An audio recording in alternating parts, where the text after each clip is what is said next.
So, September 23rd, 2023 has come and gone, and Jesus has not come for the rapture.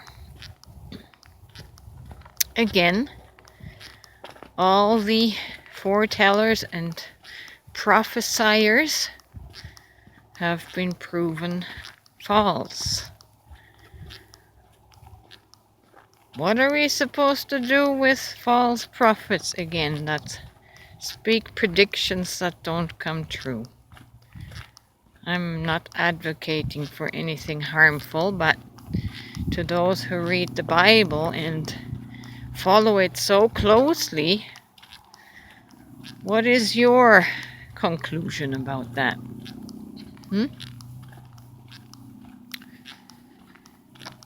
Anyways, that's just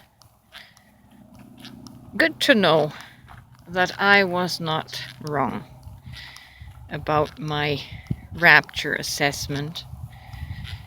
But I wanted to talk about something else. I'm recalling the story where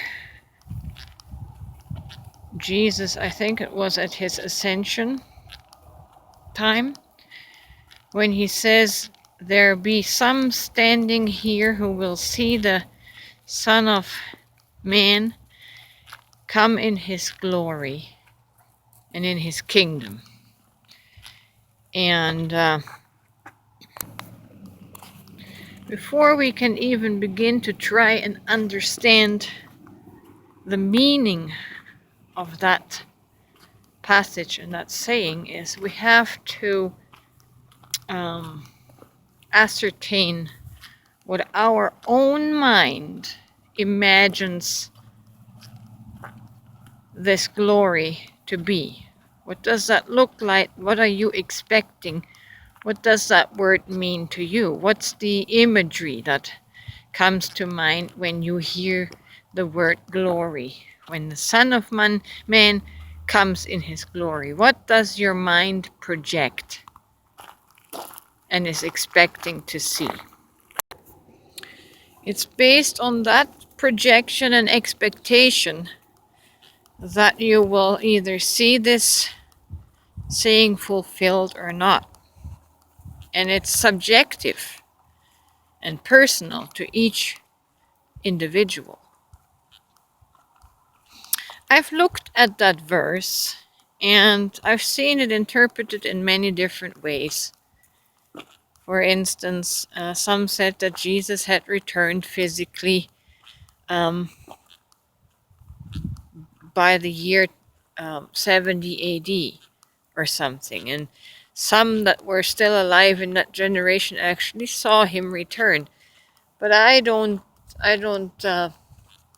accept that interpretation. It's meaningless to me in these days now.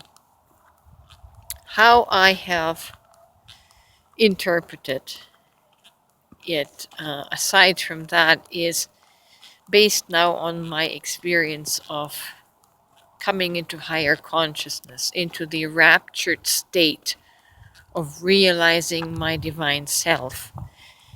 From that perspective, one could say that those that were standing there of that generation, some of those would see the Son of Man come in his glory and in his kingdom, is that some of those also experienced the higher consciousness of self-realization, of the divine self, of the Christ self.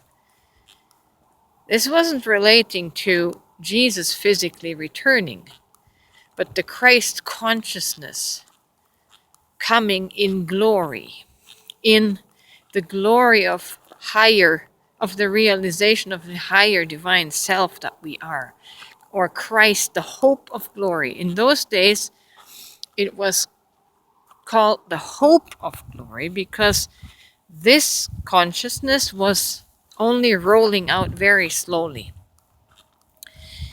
It's only now, after 2,000 years, that it is accelerating at high speeds, where it's causing humanity to awaken. Souls are awakening to their divine self. The Son of Man is coming in his glory. Connect that with Christ, the hope of glory. It speaks of the same glory. What is this glory? It's the recognition, becoming aware of your divine nature, your divine self, your divine origin. That you and the Father are one. You are the Father. You are what the Father is. You are what God is. You are the physical manifestation and the express image of the invisible God. That's what each one of us is. And the Son of Man coming in his glory is when a human being recognizes that they are so much more than a son of man or a human being. We're so much more. We're divine star beings. We are consciousness that is being embodied in a physical, material world. So that is, in my understanding, what the Son of Man coming in glory is about, or Christ, the hope of glory, is all about. That's what this glory is about. I hope this resonates and helps some of you with your own walk, and that you stop waiting for a rapture where Jesus returns, because it's not going to happen in that way. You can believe me. You can believe me for once. All your rapture predictors have been wrong every year. Every year. Focus on this other glory, the glory that will take place within you, so that it's no longer a hope that you're hoping for each year and it's not happening. Hope, how does it say? Hope deferred leads to despair. The glory is within you. So awake, O sleeper, and Christ will illuminate you.